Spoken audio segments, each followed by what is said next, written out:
Beto, na realidade, uma paz duradoura ou menos conflituosa, ela vai se resolver apenas com a criação de um Estado palestino, ao que Israel resiste de forma impressionante, né? Uma forma assim extrema, né? Mas a história da criação do Estado de Israel passa pelo Brasil, porque quando os povos judeus começaram a ocupar as terras palestinas, os conflitos eram grandes também, né, entre os árabes e os judeus, né? Só que o território era todo palestino. A ONU recém-criada resolveu dar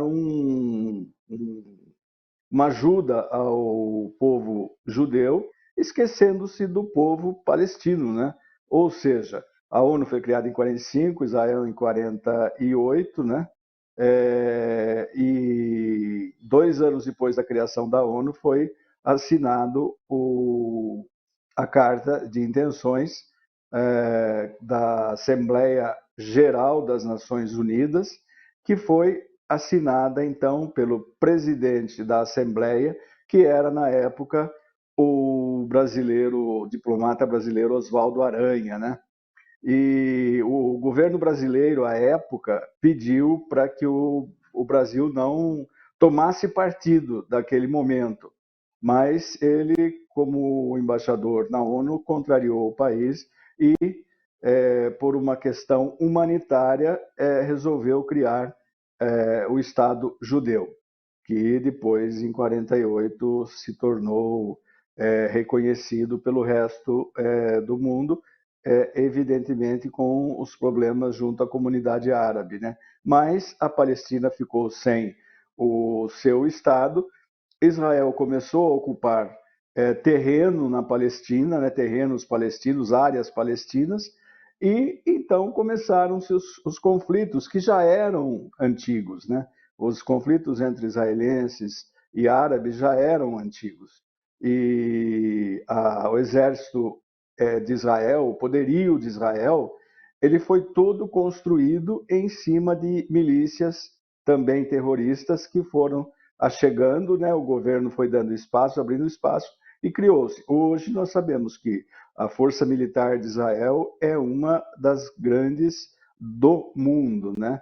Então eu entendo que por uma questão humanitária hoje nós passamos apenas pela criação de um Estado palestino soberano e independente para que esse Estado possa ele mesmo combater os seus próprios terroristas, porque não adianta o Biden vir a público e dizer que o Hamas precisa ser eliminado, mesmo porque o conflito interessa aos Estados Unidos, assim como o conflito na Ucrânia, né?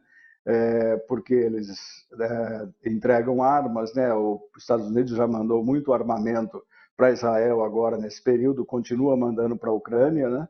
E usando da sua condição de país mais capitalista do mundo, né? Então, a gente pensa que, pelo menos é uma opinião geral, embora cada um tenha ideologicamente a sua posição, que tudo passa pela criação de um Estado palestino. Já deveria ter acontecido em 1995, como eu comentei anteriormente aqui, se o primeiro-ministro da época de Israel, o Isaac Rabin, não tivesse sido assassinado por aquele judeu ortodoxo que não concordou com os termos do acordo de criação do Estado e dessa forma o matou, né? Aí o conflito recomeçou e não acaba mais. O perigo que nós temos hoje é que esse conflito se generalize e nós não tenhamos mais uma guerra dos 6 dias, né? Nós tenhamos aí uma guerra muito mais prolongada, porque inevitavelmente, se os Estados Unidos continuar sem uma interferência mais pacífica,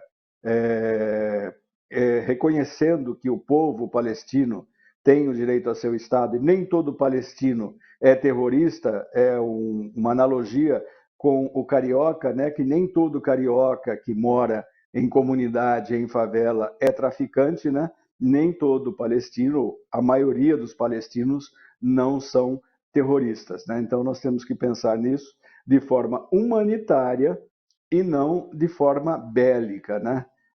Vender armamentos sempre é um bom negócio para quem produz e é ruim para as comunidades civis, porque nós sabemos que o conflito ele mata soldados, ele mata quem está na guerra, mas principalmente a sua maior vítima sempre é a população civil, Beto.